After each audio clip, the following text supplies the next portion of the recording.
This episode is proudly supported by Crunch. Running a hospitality business isn't for the faint-hearted. Between ordering stock, scheduling rosters, paying bills, motivating your team, and keeping customers happy, there's a lot on your plate.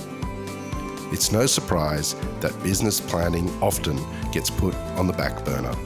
Well, here's something that can help. Introducing Crunch, a new app to help simplify the business side of hospo. With Crunch, you get access to practical, bite-sized education, proven strategies, and a supportive community of hospo owners just like you. When it comes to the Crunch, if you're looking for proven ways to build a successful, sustainable business, Crunch has you covered. Try Crunch now. To get 14 days free, just head to crunchhospo.com.au. It can be a very tough industry, and it is, but when you're not working, enjoy time with your family, enjoy time with your friends, like everyone should. But yeah, I think when you're into work, it's, your head down, you focus, you work together, and we try all to better ourselves, really. This is the Deep in the Weeds podcast. I'm Anthony Huckstep. Last time we caught up with Stephen Sinclair, he was on the cusp of opening the redeveloped Jackson's on George, which includes Bistro George. Now the huge venue has been steaming along and the talk of Sydney.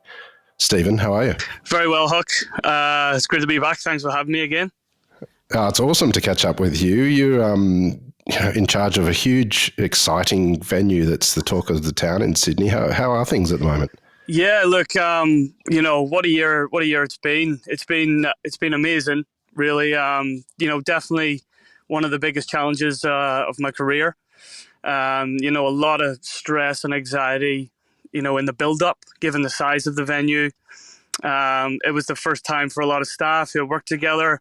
But in terms of how openings go, it went really well. It was a great opening.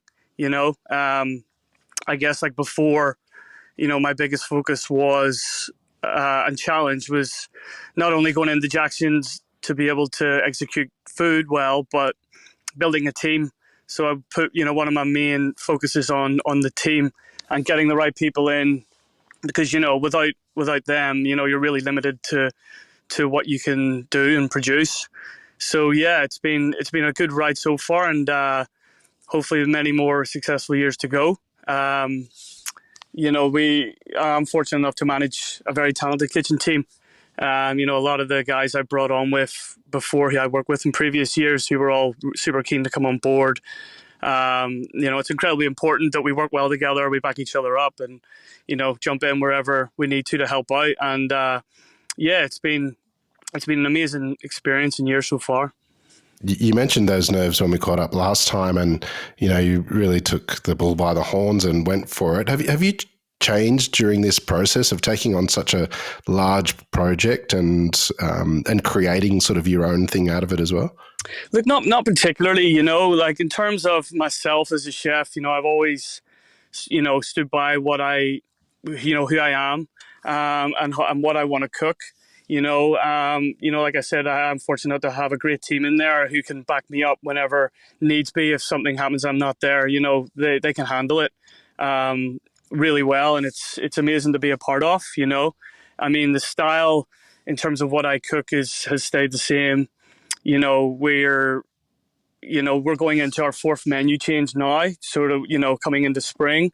I feel that's important to change ingredients throughout the season, to constantly sort of try and develop, work with new ideas, new ingredients that, you might not necessarily use all year round. But yeah, like everything, I use on the menu, I try to look for the best interpretation of an ingredient. And when we get a piece of fish or a piece of West Home Wagyu, there's only going to be one or two things that happen to it. I like to keep it, very simple and cook it well, let the product shine. But, with that, it's important that we, cook our sauces, they're right, everything is prepped right, and we deliver during service to keep it consistent and at a high standard. I want to talk about that focus in a little bit that you have on the best ingredients and how important they are for you to execute what you do. But what's it been like running such a big venue for you?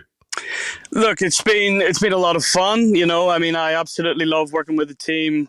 Working together on new ideas, like being able to get the freedom to create what I want to cook, um, and also give the team that sort of freedom as well, like for them to want to create an element of a dish or a dish itself. Sometimes it can be, it can definitely be busy. Um, as well as being able to manage a restaurant, we might have sometimes, events on the rooftop, which could be, cater for 200 people plus with canapes, with barbecue. So there's always dietaries in there that, and some things that people might not prefer. So, I'm always trying to and willing to adapt to come up with new dishes and canapes to suit the clients at times. Creating, creating something different that we normally don't use on the menu can be a lot of fun as well as a challenge. We you say you might have that going on upstairs, in the rooftop, with a private function on, but then yeah, we still do have the restaurant to run. We sometimes we have a busy pub at the same time, and this all coming from one kitchen essentially. So that itself can be massively challenging. And making sure that we're well prepared, with staffing, with the food prep, and then ultimately the quality of what we're serving is at a high and good standard. Bistro George is at the heart of the food offering. I know there's many arms to it, but tell us a little bit about your approach with that menu and your dedication to quality produce. I mean, what's a modern bistro like Bistro George look like on paper? I like to see, I feel the style of food that I cook is quite classic, but with a big focus on Australian ingredients. Um, I want to cook food that when you see it or you eat it, you understand it, and it has that harmony of flavor that's well matched and well balanced. Um, with proteins being a big focus on the menu, it's just as important for us to cook everything else that goes alongside it right, so it's at its best in terms of flavor and its texture. I love classic dishes, so I do draw a lot of inspiration from those and those sort of flavor combinations. And that's sort of been with me throughout the years since I was a young cook. Um, but I've seen and cooked proteins, vegetables. I've seen them being cooked in many different ways throughout the years. But as soon as I have the opportunity to bring it on, I want to it's good to have that belief, and I make the decision on how I want to do it, and to get the best way out of it. Looking through the menu, it's really champions producers and best in class producers across the country. Even there's an 800-gram Wagyu West Home ribeye on the menu as well. Tell us a little bit about that approach and some of the things that you have on the menu and what you do with them. Yeah, look, I mean, a lot, if not all of the suppliers and producers I use, I have worked with, for a number of years now. And I absolutely, love their product.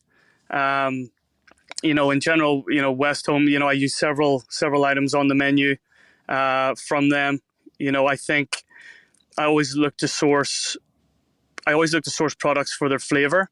And with West Home, I think they deliver that 100%.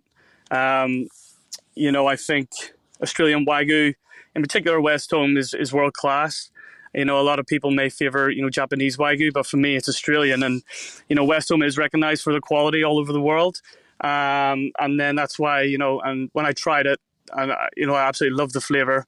This is, why I decided to put them on the menu. So there's currently three items on the menu that I use. The ribeye being, it's probably my of favorite cut, I guess. Sorry, I'll say that again, if you don't mind. Um, so yeah, I have the 800-gram ribeye on the menu from West Home. It's dry aged for a number of weeks. Ribeye. The reason it's on there, it's probably my favorite cut of beef. and it's a good dish. It's a good size. It's one of those dishes that you cook it. We cook it over charcoal, and it's a sharing dish, so it gets people together, to share, to talk about it, and the flavor is just amazing. It's got that good amount of fat in it. I usually, I use a 4 to 5 marble score. So it does have that good amount of fat marbling through it, but when it's cooked through, it just melts. Especially with a cut that size, I don't want to go too heavy on the marbling, so that's why I think the 4 to 5 range is best suited for that particular cut at that size. How many people is that size steak for? Oh, look, we can get people. You could share it between 2 people to 4 people.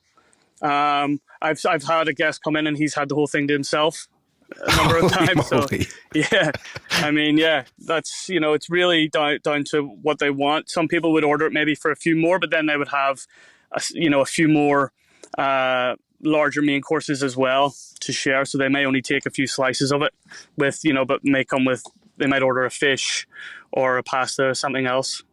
Do you have some other dishes on the menu that you can tell us about using that beef? Yeah, absolutely. So I guess all three. Well, I spoke about the ribeye, but they've been on the menu since day one, and they're still currently on the menu because they've been real heroes of the menu, and people absolutely love them. And the first one would be the West Home Intercostal Skewer. So it's I first was introduced to this cut and used it while I was at Icebergs. And this is the intercostal muscle between the ribs. So we also use for this a 4 to 5 marble score. We marinate it in koji, and then we sous vide it for 24 hours. This way, once it comes out the next day, we'll cut, take it out, we'll cut it into equal sizes and place 3 to 4 pieces on a skewer before it's finished over charcoal. And, the way we cook it for that long, it breaks down the protein. It still has a nice firm texture after cooking it from the water bath, but as soon as you skewer it and you cook it over charcoal, it just becomes incredibly tender and full of flavor. And then we finish it with the mixed herb salsa verde with some anchovies and horseradish, and then finish with a beef jus. So that's a snack. It's on the snack section of the menu. We serve and charge per skewer. And the next dish would be the West Home dry aged Wagyu topside. So we use the topside. I think it's a pretty versatile cut. But we dry age the top side, to enhance the flavor. I think it has a good beefy flavor, but we dice it and turn it into a tartare, which is served raw, and then we mix it tableside. Once it's diced, before we serve, we sort of bring it out and let it come up to temperature a little bit just to soften it, so the fat doesn't become really chewy. It's still really tender, but you still have a nice bite of the meat that's, from the dry aging process as well. So you do get a nice texture from it with the sort of classic condiments that we serve it with. We mix through like a lightly smoked oil, mustard emulsion, and then you have, the classic ingredients that go with it: shallots, capers, a little bit of chili, anchovies, and then we serve it with some freshly made potato chips on the side. Yeah, it's a pretty popular dish as well. It's been on the menu from the start, and I think if I have any menu, I'm always going to put a tartare on there. It's one of my favorite dishes of all time. You grew up in Ireland. Take us back there. What sort of role did food play within your family? Was food really important within your family? Look, my family weren't really they weren't really big foodies. As a kid, I was a very fussy eater. I would only eat my roast chicken with mashed potatoes or steak and chips. Even though my family did eat, everything else, they would always cook it, but then I always left it. This is at a young age, but then as I grew older and became a lot fonder of food, I started trying everything and realized that was really all a pile of shit. So, I was always surrounded at home after I finished school or work and went home. My mum in particular, would have always cooked, or we would have always went down to my grandmother's house on a Sunday, where she would have made my whole family, my cousins, a roast dinner.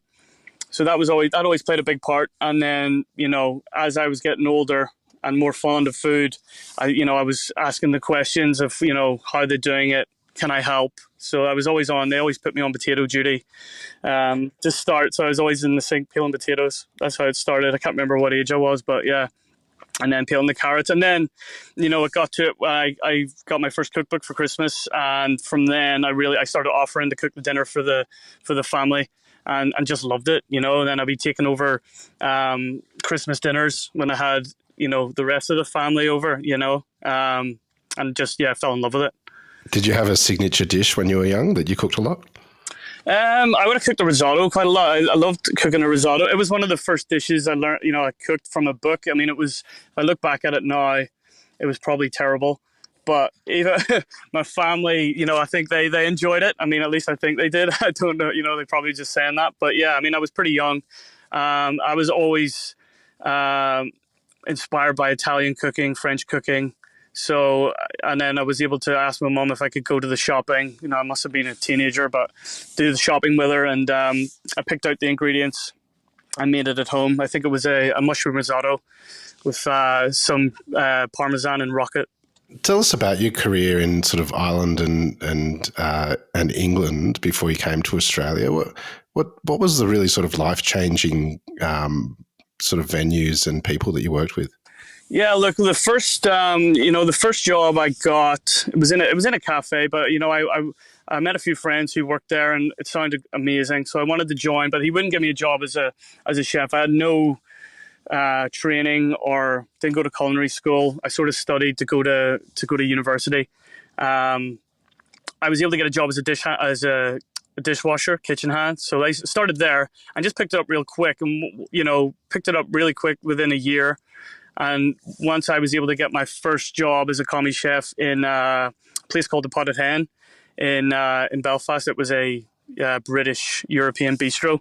That was a real game changer for me. That's when I really stepped in and realized that these guys knew what they were doing. It was pretty crazy.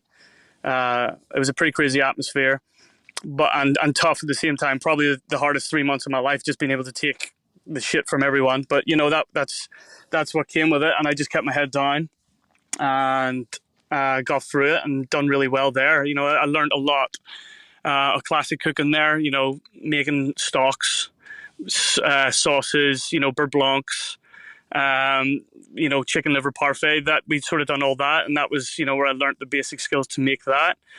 And then I sort of moved on. I got a job in a restaurant in the countryside in County Down, which there was a very well-known chef who worked there. He had worked and spent some time in London, and worked there as a sous chef for a number of years.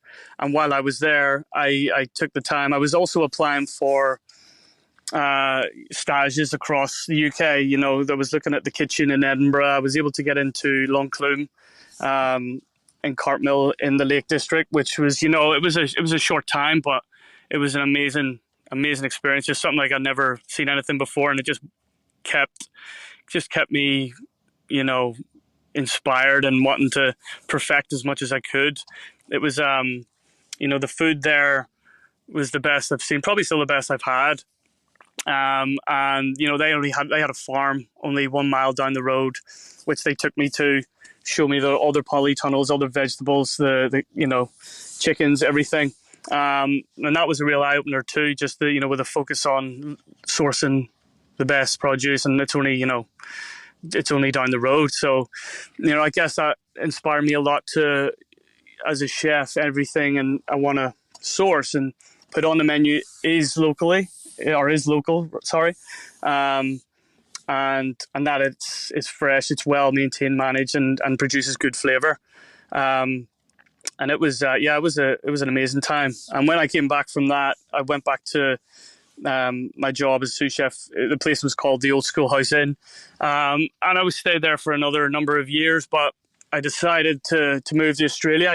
I felt myself going down a bit of a dark path in certain things with alcohol and everything. So I wanted a bit of a change. I knew this wasn't the right road I wanted to go down.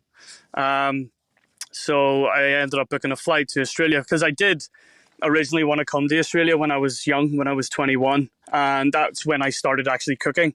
So, so I put Australia off because that's when I started cooking. So that, to me, that was more important than anything else. So I just wanted to learn to be trained and become a good chef. So I cooked for a number of years, 6, 7 years, and then by that time, I was like, yeah, I need a change. So I booked a flight to come here, just to get away, I guess, to have a bit of a break and enjoy the country. But yeah, I mean, I fell in love with it right away. I travelled part of the East Coast, spent a bit of time in Queensland, mostly in Sydney though. But yeah, I mean, when I started working as a chef here, it just opened my eyes even more. With certain ingredients that were around that and cuisines that I never really tried before, that aren't as common back home. If you look at the chef that you were when you left Ireland to come to Australia to what you are now, what's changed? I think a lot's changed. I think being able to manage my emotions has changed a lot. I feel like I've become a lot calmer in ways of being able to manage certain situations. The team, service. There's a lot of focus there. Whereas before, it was all just kind of, it was a pretty crazy time, but a lot of shouting and swearing and like I noticed as well, like we were never able to hold on to staff. People were leaving. They'd start, then they'd leave in no time. So we always find ourselves in the shit with staff, and I just felt it was all down to the culture and how people were. That was just in these particular restaurants, and coming here, that's I feel the culture here is amazing, and it's very important to keep that within the kitchen. To make sure to manage people well, train them. Teach them what and I mean, I also learn a lot from my guys as well. I feel like you're never not learning, but yeah, and then just being able to, I guess, come over, and when I got my job as sous chef to run a team of 30 chefs, where it was before I was maybe managing 4 or 5. That was a big change, being able to manage people and so many of them in the kitchen. So that's definitely helped me, and I think without that, with that, it's really helped me move forward to take on Jackson's, because again, we have a big team, not only in the kitchen but across the whole venue in all 3 levels. Before Jackson's on George, you spent a number of years at Icebergs, one of Australia's most celebrated restaurants. What did you take from your time working in that kitchen? I loved it. I loved absolutely every minute of it. I mean, the location itself was incredible. It was a bit mind blowing when I first got there, but I thought, when I arrived, even at a pretty high level, when I got there, I thought it was a bit out of my depth, because these guys were, I could tell they were all very experienced, but then I was, they're junior sous chef. But that was a bit of a daunting time. But, I did love it. And everyone there was super nice. They were very skilled. We all worked well together throughout the number of years. And I was always, especially when I moved there, I learned a lot that I'd never learned before. And then even in terms of Australian cuisine, Italian cuisine, so much. So it's been like hugely beneficial. And I think, it gave me the platform to move on to do what I'm doing now. And not only that, like being at Icebergs has sort of taught me how to work with our suppliers, with our farmers, everything. I've learned, I've built these amazing relationships with our suppliers, really since starting Icebergs, right up until now.